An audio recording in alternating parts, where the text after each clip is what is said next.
എൻ്റെ പേര് റോസ്ലിൻ എന്നാണ്. ഞങ്ങൾ ബാംഗ്ലൂരിൽ നിന്നാണ് വരുന്നത്. ഞാൻ ആദ്യമായിട്ട് ഉടമ്പടി എടുക്കുന്നത് ഫിനാൻഷ്യലി ഭയങ്കരമായ ബുദ്ധിമുട്ടുകൾ കല്യാണം കഴിഞ്ഞിട്ട് ഞങ്ങളുടെ രണ്ടുപേരുടെ വീടുകളിലും ഉണ്ടായിരുന്നു.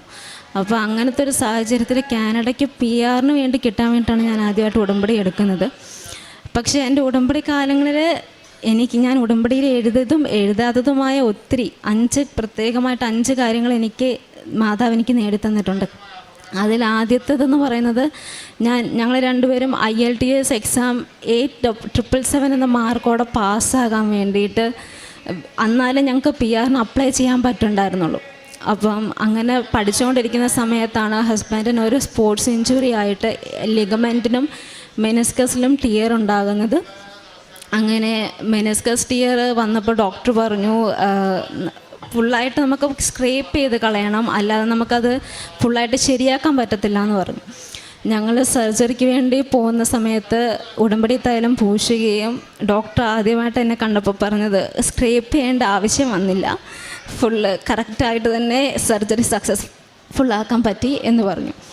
അതാണ് എൻ്റെ ജീവിതത്തിൽ ആദ്യമായിട്ട് നടന്ന അനുഗ്രഹം. രണ്ടാമത്, ആ സമയത്ത് തന്നെ എനിക്ക് വേറെ നിർവാഹമില്ലായിരുന്നു. 3 മാസത്തോളം ഹസ്ബൻഡിന് എന്തായാലും ട്രീറ്റ്മെൻറ്റും അങ്ങനത്തെ കാര്യങ്ങളൊക്കെ ആയതുകൊണ്ട് ഞങ്ങൾ ബാംഗ്ലൂരുള്ള ജോലി അവസാനിപ്പിച്ച് ഹസ്ബൻഡിൻ്റെ വീട്ടിലോട്ട് വന്നിട്ടുണ്ടായിരുന്നു.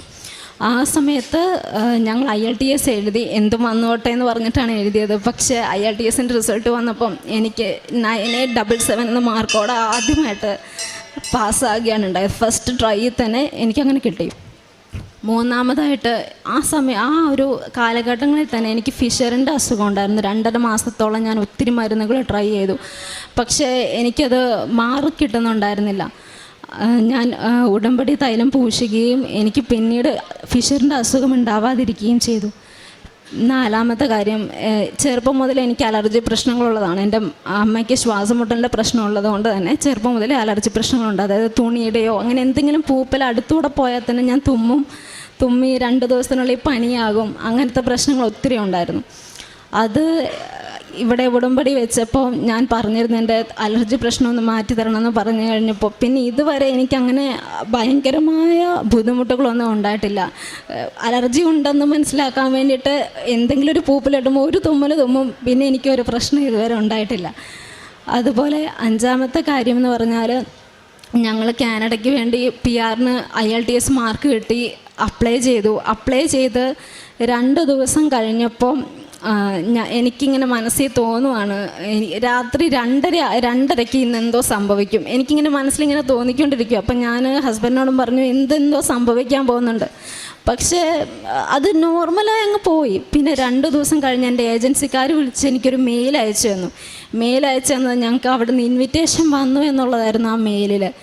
ആ മെയിലിലെ ഡേറ്റും ടൈമും നോക്കുമ്പോൾ 2 ദിവസം മുന്നേ കറക്റ്റ് 2:30 ആ സമയം ഉണ്ടായിരുന്നത്. അപ്പോൾ എനിക്ക് മനസ്സിലായി മാതാവിനെ കാണിച്ചു തന്നതാണ് ഇങ്ങനൊരു സംഭവമുണ്ട് എന്നുള്ളതെന്ന്. അത് കഴിഞ്ഞ് എല്ലാവരും എൻ്റെ ഏജൻസിക്കാരോടൊക്കെ എൻ്റെ അടുത്ത് പറഞ്ഞിരുന്നു, ഇങ്ങനെ ഒരു വർഷം എന്തായാലും നിങ്ങൾക്ക് അതിനുള്ള തയ്യാറെടുപ്പിൽ 1 വർഷം മിനിമം എടുക്കും നിങ്ങളുടെ PR ഒക്കെ നിങ്ങൾക്ക് കയ്യിൽ കിട്ടാനെന്ന് പറഞ്ഞു. ഞാൻ അപ്ലൈ ചെയ്യുന്നത് ഓഗസ്റ്റിലാണ്. എനിക്ക് മാർച്ച് ആയപ്പം PR കൈ കിട്ടി, വിസ വന്നു. ഞങ്ങളിപ്പോൾ സെപ്റ്റംബറിൽ പോകുവാണ് കാനഡയ്ക്ക്. അപ്പം ഇങ്ങനെ 5 കാര്യങ്ങൾ, പ്രത്യേകിച്ച് ഞാൻ എൻ്റെ ഹസ്ബൻഡിൻ്റെ ഓപ്പറേഷൻ്റെ കാര്യമൊന്നും ഞാൻ ഉടമ്പടിയിൽ എഴുതാത്ത കാര്യമാണ്. ഞാൻ പ്രാർത്ഥിച്ചു തൈലം പൂശി എന്ന് ചെയ്തതുകൊണ്ട് മാത്രം എനിക്ക് കിട്ടിയ അനുഗ്രഹങ്ങളാണ് അതൊക്കെ.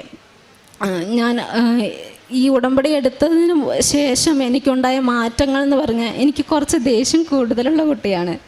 പെട്ടെന്ന് ദേഷ്യപ്പെട്ട് കഴിഞ്ഞാൽ ഞാൻ എന്താ ആൾക്കാരോട് പറയുന്നത് ചിലപ്പോൾ ഞാൻ ആലോചിക്കാതെ പറയുന്ന കുട്ടിയാണ്.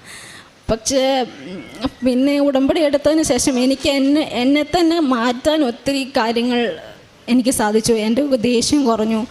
അതുപോലെ തന്നെ നമ്മുടെ ജീവിതമായിട്ട് മുന്നോട്ട് പോകുമ്പോൾ ബാക്കിയുള്ളവരുടെ ജീവിതം നമ്മൾ നോക്കാറില്ല. പക്ഷെ ഉടമ്പടി എടുത്തതിന് ശേഷം അപ്പുറത്തും ഇപ്പുറത്തും ഉള്ളവർക്ക് എന്തെങ്കിലും ഒരു നന്മ ചെയ്യാൻ പറ്റുവാണെങ്കിൽ അത് ഞാൻ ചെയ്യാൻ ശ്രമിക്കാറുണ്ട്. ഇപ്പം ദൈവത്തിന് എനിക്ക് വേണ്ടി ഇത്രയും കാര്യങ്ങൾ മാതാവ് ചെയ്തതിന്